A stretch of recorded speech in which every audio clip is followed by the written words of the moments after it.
about Rizz. You are ahead of, as we stated before, you're ahead of recruiting. In terms of Rizz, what is Rizz for a recruiter? Well, Rizz is short for charisma. Exactly. Okay, and it's probably the single most important thing as a recruiter that you could have. That's true. Okay, it's people's person. Yeah, so when you walk into the convention center, you want to be like, I'm a natural Rizzaster. Ooh, wow, that's good. I've never heard that. That's good. Oh my God, that's so good. It's like nothing can stop me. You can handle the heat. Yeah. You can handle the heat. Booyaka Shell, welcome back to another episode of Can't Handle the Heat. It's your boy G Swizz. To my right, got Jokesy. Jokesy, how we doing? Doing good. How are you? Good, good. Of course, we're in the legendary Pitt. Before we get into our legendary guest here, I want to give a quick shout out to allvolleyball.com.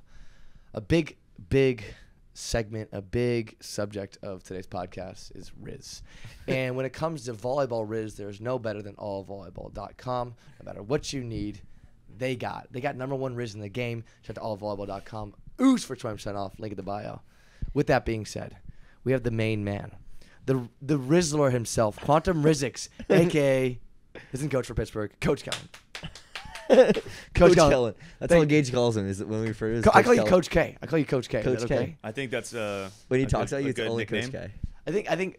Well, there's Coach K, Coach Krzyzewski, but I'm like the real Coach K is in the lands of Pittsburgh. That's where he's at. That's what I like to hear. But thanks for coming on, man. Yeah, thanks for coming in to chat with us. Yeah, of course, man. Of course. So your official title here is assistant coach or is it associate head coach? Oh, Associate head. So what's the difference between assistant coach and associate head coach? Mostly just a title. Gotcha. And just some added responsibility. Gotcha. Sometimes a little bit more money. Ooh. So you want to be associate head coach rather than assistant For sure. coach. Interesting. Okay. Sounds And then better, also too. you're a director. You're not director of ops, but you're head of recruiting, right? I'm the recruiting coordinator. Sick. So what does that entail? So it's my job to know every player in the country Gotcha. and put a bunch of information out there that makes recruits want to come to Pitt. And how many emails do you get a day? From recruiting wise, like from like girls trying to get recruited. Daily 30 plus. When we get closer to a tournament, it could be 75 or 80. What's it like going to those tournaments, being like a big time program? It's okay.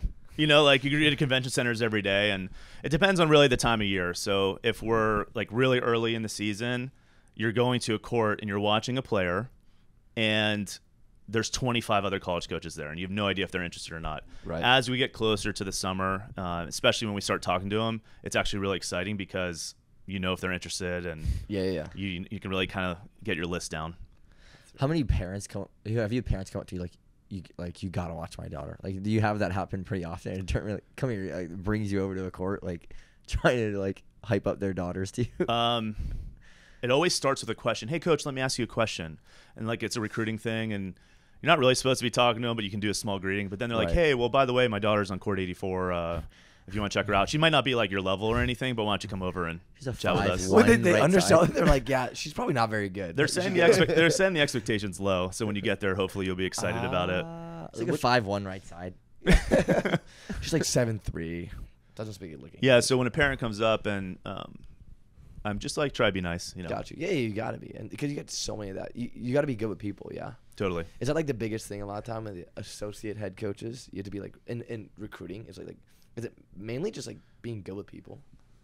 100%. You have to be organized, and you have to be comfortable, like be talking to people, but the more likable you are, usually the better success you'll have. That's true. That's true. And then what's the biggest red flag when it comes to families being really, let's say you're trying to recruit someone or you think about recruiting someone.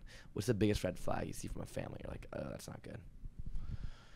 There's a long list of red flags. What are some big ones? The big ones are the parents are doing every single thing for the kid. Got you. Okay. Another one is you hear them talking a lot of smack about like their high school coach or their club coach. Yeesh. Okay, so if you're like, hey, if you're talking bad about your coach, what are you going to say about us if we recruit your daughter? And the other ones are just it's not really red flags, but like the more likable a family is, the more they let their daughter make the decision. Usually get along with those people a lot better. Got you. What's the biggest red flag for the recruit that you're trying to go after? Well, we look for specific players Right. here at Pitt, and so we know what's a Pitt kid and what's not. And when a recruit first and foremost has like an inability to do anything for themselves right away, how are they going to be away at college and be able to be pushed and grow and be uncomfortable and all the other things that we're trying to ask them to do here? The other thing is just, hey, when we're watching on the court, does it look like they love volleyball? Right. And if they're out there and it looks like it's they're there for a job, or they're not really into it, not being a great teammate, that's another huge red flag for us. Got you. And then for those of our listeners out there who don't know where Pittsburgh is, it is in the north. Give me a second here. It's not north. No, it's in like the middle of Pennsylvania. Northwest. Right? East. No, Okay, Pittsburgh is in like kind of its own spot. Right. We're 30 minutes from the Midwest, Ohio. We're 2 hours from the South, West Virginia. We're 5 hours from Canada, and then we're just a few hours from the East Coast. So we're kind of like in this little sweet spot. You're in the corner in of Pennsylvania. Pittsburgh. Yeah, Pennsylvania, right? Southwest. So would you consider yourself Midwest or not? Or would you consider East, Midwest? What is it? I consider myself a Pittsburgher. Okay, so A you're like, Yinzer. A yeah. Yinzer. Well, if I have to identify that as that, I will. I don't consider myself a Yinzer. It depends on really what side of the river you grew up on in Gotcha. Pittsburgh, if you're a Yinzer or not. How about you guys? Like, have you used Yins in a sentence ever? Never. Can you give us an example though? I'll give an example, but I want you to try it too. Okay. Okay. I like that. Hey, Yins guys going downtown to watch the Steelers and that. So it's like a y'all. Is it like? It's like a y'all. Yins. Um. You try it, Joe. You've been here more than I have. Are Yins going to Pittsburgh? That was actually going down yonder to get some grop, bitch. Like what is it? It's like we talk like from the South. They don't talk like they're from the South though. But Yinzer's gonna mean multiple things, is it not? Isn't like It's the only kind y'all. in Hawaiian? Isn't it? I thought it was. What does just that the word mean? y'all. So literally Exactly. everything. Like, that's like a place. You gotta pull that out. No, Like, with the Yinzers Hawaiian are shit. you're from Pittsburgh, and usually from this like the south part of Pittsburgh. Got you. Okay. But anyway, to your where's answer. Yins going for dinner? Like, is that used properly? And at. In at. Okay, Where's here's Yins an at? example. So we have all these words. I didn't know until I was in my 30s that nebby wasn't a word. Nebby. Yeah, nosy. Like, you're being up in my business. You're being really nebby. Yins being real nebby, yo. How's that? How's that for that? How's Yeah, that? maybe that's that was close. Yeah, okay, Gage. No, I didn't get it. Well, you just are blending a lot. You like start off well, and then you kind of just morph into something That's else. like my life, really, to be honest with you. Wow, this guy's really, and then by the time they say really, it just going south from there. You know what I'm saying? Okay, I want to kind of get into a little bit about I talked about in the intro about Rizz. You are ahead of, as we said before, you're ahead of recruiting. In terms of Rizz, what is Rizz for a recruiter? Well, Rizz is short for charisma. Exactly. Okay, and it's probably the single most important thing as a recruiter that you could have. That's true. Okay. It's people's person. Yeah. So when you walk into the convention center, you want to be like, I'm a natural Rizzaster. Ooh, wow, that's good. I've never heard that. That's good. Oh my God, that's so good. It's like nothing can stop me. Wow. And I feel like because you guys are getting now caliber of player where it's like the top of the top, and maybe I don't know when you were here, was it always that case or no? No, it's every year the amount of players that can help us get smaller and smaller. Gotcha. So the Rizz has to be better and better as the smaller you are. But now you're at an all-time high where your Rizz is. The Rizz has to rise with the level of the program. Ooh, the Rizz has to. You guys, why don't you get that paint on the back of the wall? Should I just have that as like Dude, on paint my it- shirt? Dude, it literally. Do you have blank walls right here? The Rizz has to rise. I'm a Rizzaster. You know what I'm saying? Natural Rizzaster. Quantum Rizzics in here. But This is here's the lab. thing. The Rizz doesn't just not for the coaches. Gotcha. It also has to rise for the players. That's true. Okay, so we'll actually say if a girl has Rizz or not when we're watching her on the court. Got you. And Rizz, what is a Rizz for a player? Just you know, they don't get like super bummed after a mistake. They're confident. They want the ball in the tight situations. Clearly, like your eye is just drawn to them when you're watching them play. Got you. Has there ever been a because for those of you who don't know, which they should, our listeners, you come on official visits, non-official visits. It's your job to show them around campus, or one to get them to go on campus. What's your number one Rizz that you've done? The smoothest one you've done, you think? Or or do you have like a go-to like Rizz Line. move, or this, or show them this in campus, or do this? I mean, our Your closer. I think our number one Rizz is just treating them exactly like how they would be here. So like when they come to practice, that is just where it all comes out, and we show them our personalities, we show them what they're going to experience, and some programs will be like, hey, recruits are here, we have to act a certain way, or we have to do a certain thing. We're just who we are. And so our Rizz has to be high the entire time. Ooh, that's good. Unapologetically us. I like that. And like you said, you recruit the right type of athlete, the right people that you don't need to fake it, you know. And then they get there and they're like, "What did I get?" You know. What I'm Totally. saying? You see that with programs. Obviously we're on the men's side, but you still see on the men's side, it's just like they go on these recruiting trips and these kids are all committed to certain colleges. I'm like, what are you doing there? And they go there and you never hear from them again, or they transfer or something like this. And they have fake Rizz. It's not real, you know? It's not real-time Rizz. Okay, has there ever been a Rizz moment where it's been like, oh, I kind of messed that up or something like that? Like, you know what I'm saying? Maybe you had a big group. Maybe like in the early days. Yeah, of course there's been Rizz moments. Well, we're just like, hey, it's like they come on a visit and the one thing that was the most important to them, we didn't show them. It's just like, how did we miss on that? Or like, something goes wrong on the visit, or like the team doesn't handle it well, because coaching Rizz and current team player Rizz is important too. Got you. That's true. So, but yeah, we've had some, if we put a lot of prep into it, we kind of avoid those Rizz moments, but they just happen, Yeah, so do the crack. How many recruits do you guys get here a year? It depends on the year, but usually 4 or 5. Okay, that's good. Yeah, I feel like, you guys have how many people want to come visit though? How many people like reach out to you to come visit though? Well, just everyone that emails us every day. Yeah. And so, you're getting emails all the time of people that are interested. And so then it's just like, hey, when we're looking for a fit, once we are able to start talking to them. And usually you don't get the player that you have to like pull your teeth to get them on a visit, or to get them on a phone call, or to get them to respond. Usually there's a good connection there. That's good. Have you ever gotten or recruited somebody from TikTok or Instagram, like, boom, highlight? Because we talked about this with the UH men's staff, and they're like, yeah, if we saw a guy bounce a guy's off a guy's head, then the recruiting film that they make. The answer is yes. And the first person I was most excited about on TikTok was actually one of our players, Blair Bayless. Really? There was just like this TikTok that went viral of her bouncing a ball in warm-ups.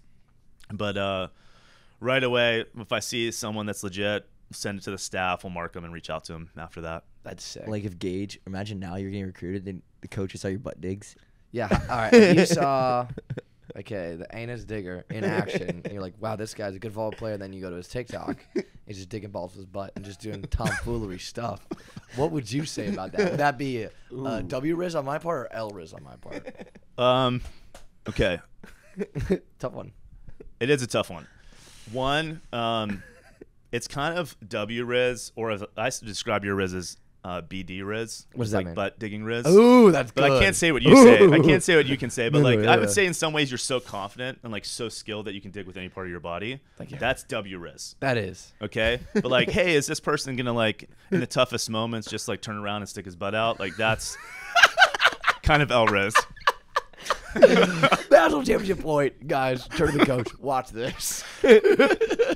Or it's like you're up 21-10 or whatever, 24-10, and you just turn around and pass the ball with your butt. It's like that's low key kind of L Rizz. Yeah, that's bad. That's bad. That's not good. That's negative. They would have to get to know you more to realize that when you're in a game, you won't do anything like that. Yeah, true, but you only know your recruit so much. I know, exactly. Point, and then all of a sudden you just see them digging butt. That's not good. That's not good. What was the inspiration for that? When did that start? So, I was luckily born with the right pieces in order to make that happen. I've got it's God-given, Yeah, it's genetics. I've got a big butt, so that helps. But also, this is a good question. Do you see a lot of the butt digs? A lot of the college. Answer your question. No, I'll get to it in a second here. But have you seen a lot of the people do butt digs now? Have you seen a lot on TikTok at all? Or every program, program, every college program. And I have a problem with it. I love that they're doing it. The problem is they're not committed to it. Like, for example, the biggest thing. Is it like a technical issue? Yes. So the biggest thing, they don't arch their back enough. For me, you got to want it. I took Big Bertha over there. And what was it, 70, 80 miles an hour? I was going point blank right here. I would say I took it at least. Our serving machine. Yeah, 15 shots. Point blank. And the fastest. I haven't posted yet. Wait till you see these videos. I'll show you these videos. That thing is like 20 years old. Oh, dude. I was like, I smelled smoke by the end. And I was like, is that my butt or is that the machine? You know what I'm saying? Because I'm like right there. I don't know.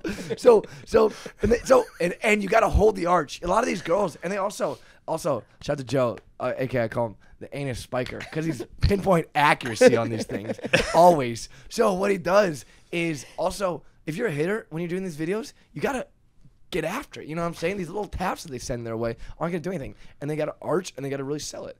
But anyway, that's W-Rizz. That's because W-Rizz. that's full commitment. Exactly. Yeah, you're like willing to take the risk even though you might fail. I'm willing to take the Rizz. Oh, no, I was going to say no, I can't. I did too much there. But so what happened was I've got a twisted mind probably, you know, it comes down to that. And then we were just bored in Germany, and we were just I was like, I should just dig a ball in my butt. And then like actually the first video that we came out with was I did it with a camera. I was like walking. I did it in a German accent. I was like, okay, today I dig with the ball with my anus, or something like that. And then just a compilation of me, do. I was like, huh? And then dig. But then we kind of started breaking it up a little more and just doing like single ones. And we did it on the beach, and the first one got like 22 million views on TikTok. Everybody reposted. And Barstool. Yeah, and then actually they posted on ESPN's Instagram, and they took it out within 30 minutes because they got bullied so much. I was like, good chicka, and then it just kind of started, and then I stopped doing it, and then I see everyone doing it now, and I love it, but then they're not doing it right, so it makes me so mad. Yes, you have to show them how to do it. So I had to come to Pitt for the sole reason, to the butt digs. Okay, that's how it started. That's how. Thank you. Thank you. I was curious about that. Yeah, of course. I'm an open book. I want to kind of throw some, like I said, recruiting director. I'm going to throw some situations at you. Okay. Right. Your job, and I'm going to start with volleyball. Okay. And your job is either say, hey, we're not going to recruit this kid probably, or don't worry, nothing's crazy or anything like that. Or how would you, as the recruiting master, W-Rizz, find your way to get this kid to the school? Okay. I got like 5 situations here. Okay. All right. This is an easy one here. What if they win every single game, but they're hated by everyone else? So if they come here and they guarantee, they literally win every single game, and pretty much a guaranteed national championship, but no one else likes them. That's a tough one. It depends. I mean, we have to spend 4 years with them every single day. Yeah.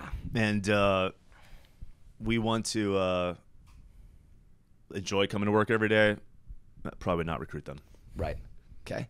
All right. So when someone comes for official, all right, you offer official recruiting visit to these kids, right? You offer them and their families, or no? Mm-hmm. Okay. How about this? All right. So you offer their families flights and everything like that, but turns out the dad's like, I have 2 wives. Do you fly both the wives out, or do you say you have to pick one? Well, it's 2023, Gage. So that's true. We have to take into some consideration. So the NCAA actually allows us to bring both out. Wow. Yeah. I thought they only allowed like a certain amount of tickets. What are you laughing over here? She's dying over here. I think also we might ask the player. That's true. That's kind of W-Rizz right there. Have? No. Do you want them both out here? Oh, like yeah. Like, will this make you want to come to Pitt more if we have the whole family plus a few coming out? Okay. There's a curveball that'd be thrown at you. Okay, how about this? What if, obviously in Pennsylvania, big Amish community, you see somehow someone posted this girl that's just bouncy balls, 17 years old, Amish, no one's found her, in Pennsylvania. How do you convince her as an Amish family to go to the University of Pittsburgh?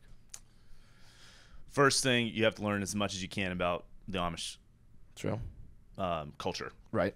Okay, and then this is a W-Rizz move. You make everything on their visit as conducive to that as possible. How do you show them University of Pittsburgh if it's like they live in a tent? No, they're not. They don't live in a tent, Joe. No, they can't go in a hotel. It's electricity. Yeah.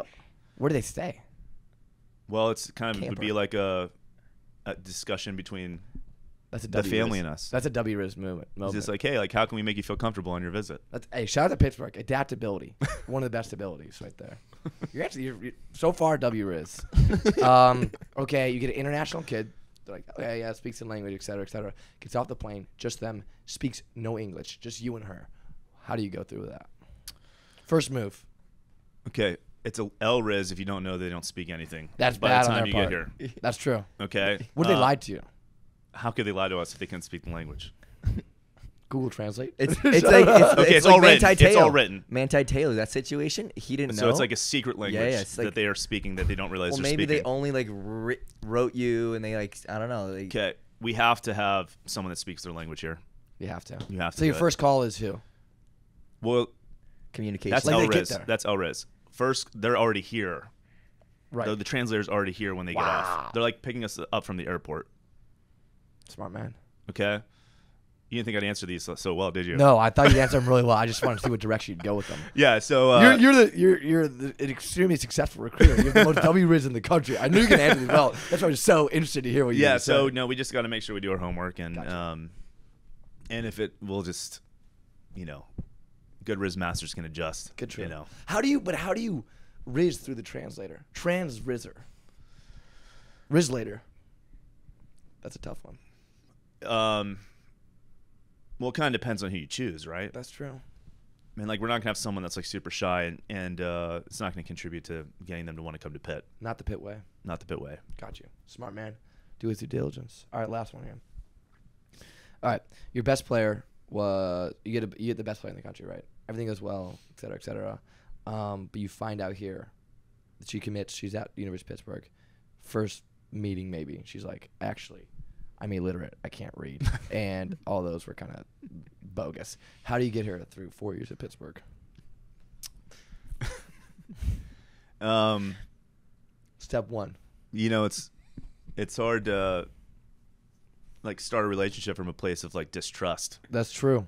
And so, it's we have a lot of things we'd have to go through, like some situation we're gonna have to see if this is gonna work for us. But True. it's probably she's just gonna have to go. Yeah.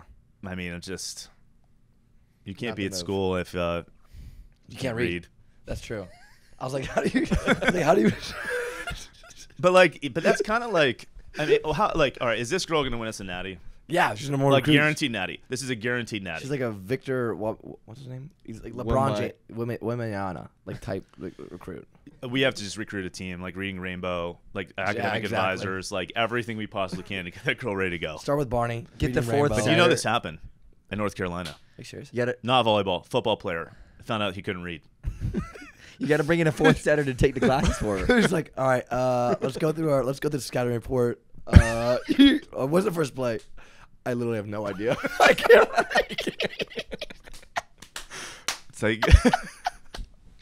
That would be tough. That would be a tough situation as a coach. Just like, what? You don't find out till that moment. That's the it's first like- moment you realize.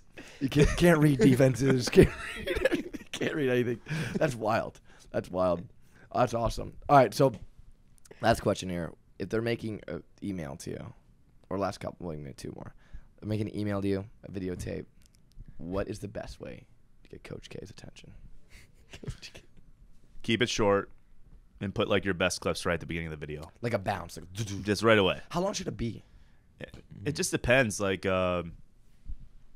if we want the video to keep making you want to watch longer. Gotcha. It's just if it's like there's nothing appealing in the first minute, usually stop watching. Got you. So Makes sense. Yeah, and then the other way is to make it really personal Okay. and just like, hey, they actually are writing to Pitt, not just some email they're sending to 250 I schools. heard that. And then I've heard like sick music helps too. Like if they Yeah, have, I mean- really good music. Like, Yeah, it's nice. Yeah. You know. It's a little cherry on top. Yeah, it also just sees kind of like kind of personality they have. And then these recruiting sites, as a top program, are you really going on these recruiting sites very much, or how does that work? We look at everything, Got you. and it just the biggest Rizz move I can make is not know about a kid. Okay, and so like we'll look at everything, we'll write everyone down, we'll mark everyone that we have, just so we Gotcha. make sure we know who everyone is. Got you. If you find like diamonds in the rough, do you guys try to hide them? Ooh, 100%. Good man. Don't look at them at all. Just like kind of walk by their Side court. eye? Side eye. They're 100%. That's what every recruiter wants, is to find the player that's like gnarly that no one knows about. That's what we're always looking for. Is that because there's so many players, but there's so many coaches in the women's game? Is that hard to do or no? It's getting harder. It used to be easier, but also just as like we've been going after better recruits. There's better recruiters too that are working hard and trying to find everyone. And there's been a couple times I've gone to a tournament I didn't think anyone would be at in Europe, and I'd see like 3 other college coaches there. So you guys recruit Europe? Oh, you guys? Oh, yeah, I knew that. Yeah. So how often? Because I know the men's game, they're very heavy European teams, right? But a lot of the top women's team I haven't really seen a lot. I mean, because there's so much talent in the U.S. Yeah, so I think with NIL, I think we're going to see more like really good like players in Europe that could have gone to play pro come over here because they might make more money or have better opportunities.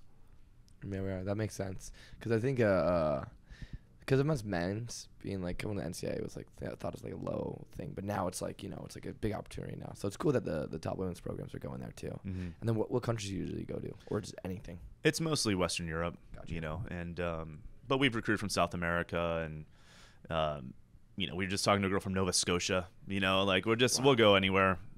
But those usually that's from like a service or someone emailing us. Got you. So do you work directly with a service in Europe, or is it directly emailed like from the player? Both. Sick. And then do you go like in the summers to go recruit them? Yeah. So like last year, we didn't go this year, but last year I went to the U17 European Championships. Got you. So, in the Czech Republic.